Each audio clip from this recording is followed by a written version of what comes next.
Hello friends, welcome to our channel to box office. কথা বলবো রাজকুমার এই মুভির নবম দিনের কালেকশন নিয়ে। কথা বলবো মির্জা এই মুভির নবম দিনের কালেকশন নিয়ে। আপনি জানিয়ে দেই, রাজকুমার বাংলাদেশে নিজেদের নবম দিন কমপ্লিট করলো। আজ কিন্তু মুভিটি ওভারসিজ মার্কেটে রিলিজ হয়েছে।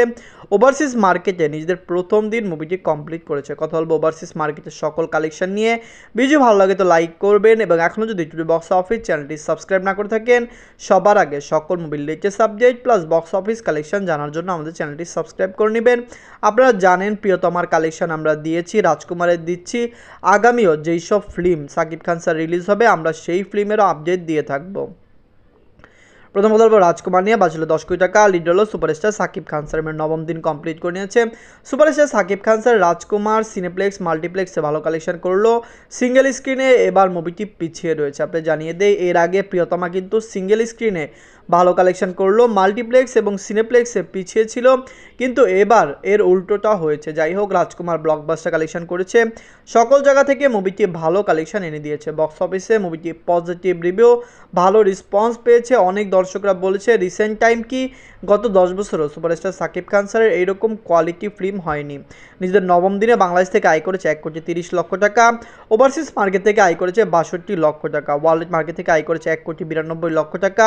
টোটাল এমএ কালেকশন হলো 18,69,00,000 টাকা। আপনারা যদি এখনও রাজকুমার না থাকেন, দেখবেন রাজকুমার কিন্তু যেই সিনেমা হলে রিলিজ হয়েছিল সকল সিনেমা হল মুভিটি এখনও ধরে রেখেছে দ্বিতীয় সপ্তাহে। প্লাস আপনি জানিয়ে দিয়ে অনেক সিনেমা হলে মুভির শো বাড়ানো হয়েছে। এখন কথা বলবো মির্জা নিয়ে। বাঁচল 4 কোটি রুপি। লিড হলো অঙ্কুশ হাজরা স্যার। নবম দিন কমপ্লিট করে নিয়েছে অঙ্কুশ হাজরা স্যার অভিনীত মির্জা ফিল্মটি একটি ব্লকবাস্টার ফিল্ম। বাংলার দর্শকরা এই মুভিকে খুবই বেশি পছন্দ করেছেন, ভালোবেসেছেন। আমরা যেরকম এক্সপেক্ট করেছি মির্জা এর চেয়েও ভালো কালেকশন করেছে। মুভিটি লং টাইমে বক্স অফিসে আরও বেশি রেকর্ড ব্রেকিং কালেকশন করতে পারে। মির্জার পরে কিন্তু মির্জা 2 আসবে, এবং মির্জা 2 আমাদের মনে হয় আরও বেশি আয় করতে পারে। অঙ্কুশ হাজরা স্যার নিজের ক্যারিয়ারের সবচেয়ে বেস্ট ফিল্ম বানিয়েছেন মির্জা। এই মুভিতে তিনি পয়সা খরচ করেছেন, কিন্তু তিনি নিজেও বলেছেন মির্জা দিয়ে তিনি কোনো প্রফিট আয় করতে পারবেন না। নিজের নবম দিনে ওয়েস্ট বেঙ্গল থেকে আয় করেছে 12 লক্ষ রুপি। টোটাল এমএ কালেকশন হলো 2,83,00,000 রুপি। আপনি জানিয়ে দেই, এবারের ঈদে কিন্তু ওয়েস্ট বেঙ্গল থেকে শুধু মির্জায় রিলিজ হয়েছিল। বরাবরের মতো সুপারস্টার জিৎ স্যার এবার কোনো ফিল্ম রিলিজ হয়নি, কিন্তু অঙ্কুশ হাজরা স্যারের ফিল্মটি রিলিজ হয়েছে, এবং দর্শকদের থেকে মুভিটি পজিটিভ রিভিউ পেয়েছে।